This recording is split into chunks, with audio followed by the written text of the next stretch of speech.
Never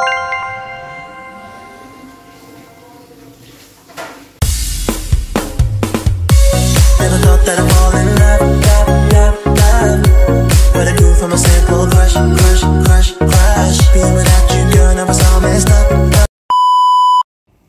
Hi guys! Welcome to my vlog. For today's video is pagluluto naman tayo ng banana cake. Ayan, so halata naman guys is mayroong saging. So ayan po yung ating gagamitin. Ayan, so imamash lang po natin muna yung saging kasi nabalatan na siya. Syempre, wag nyo pong kalimutang balatan siya bago siya i-mash. So kung bago ka pa lang po pala dito, huwag mo pong kalimutang mag-like and follow sa aming Facebook page at mag-subscribe sa aming YouTube channel. So imamash lang po nating mabuti ang ating saging. Ayan, so pagkatapos po natin siyang i-mash, magdagdag po tayo dito ng 2 itlog. So 2 itlog po yung ating gagamitin dito. So mga sis, pagkatapos ay magdagdag na rin po tayo dito ng 1/2 cup glass of sugar. Half lang po yung ginamit nating sugar dito kasi yung saging natin is sobrang tamis na. Ayan, so imimix lang po natin siya ng mabuti. Ayan, so mix it well. O, diba? Wow! So, ang galing po ng nagmimix guys. So, hindi po ako yung nagmimix. Ako lang naman po ang tagahawak ng cellphone at taga-video. So, mix it well lang guys. So, magdagdag na rin po tayo ng 1 basong milk. So, fresh milk po yung ginamit namin dito. Wow! So, imimix lang po natin siya habang nilalagay natin ang ating fresh milk. Woo! Ayan, so magdagdag na rin po tayo dito ng kalahating baso ng cooking oil.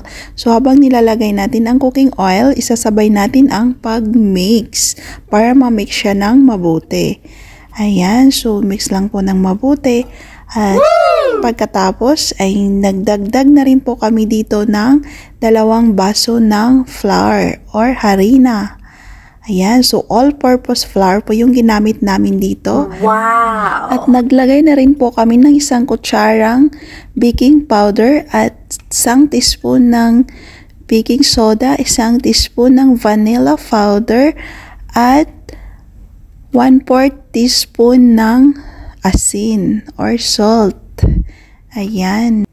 So naglagay rin po pala kami dito ng 1 teaspoon ng cinnamon powder. Yan, so optional lang po yan guys. Kung wala kayong cinnamon powder, ay okay lang. Pwede rin kayong maglagay ng chocolate powder. Ayan, depende po sa inyong style or panlasa. Okay, so imimix lang po natin siya ng mabuti. Ayan. So, kagaya ng nakikita nyo guys, is minimix po talaga namin siya ng mabuti. Ayan, so paikot-ikutin lang. Kagaya ng pagpapaikot niya sa'yo. Char! So, mix lang ng mix mga sis hanggang sa mamalayan mo na lang na naka-move on ka na pala. Char!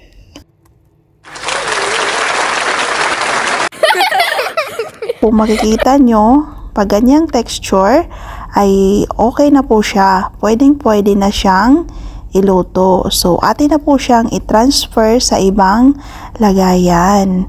Ayan, so, siguraduhin lang na mailipat lahat. Kasi sayang naman yung maiiwan. Ayan, so sayang yung matira, kaya ilagay na natin lahat. Wow! Kagaya lang po yan ng pag-move on. Siguraduhin naka-move on bago mag-jowa ng iba. Char! Kasi naman, kung magjojowa ka ng bago tapos hindi ka naman pala naka-move on pa sa ex mo, ay ang tawag doon ay panakip butas. Char! Ayan, so tatakpan na po natin siya ng foil bago ilagay sa oven. Wow!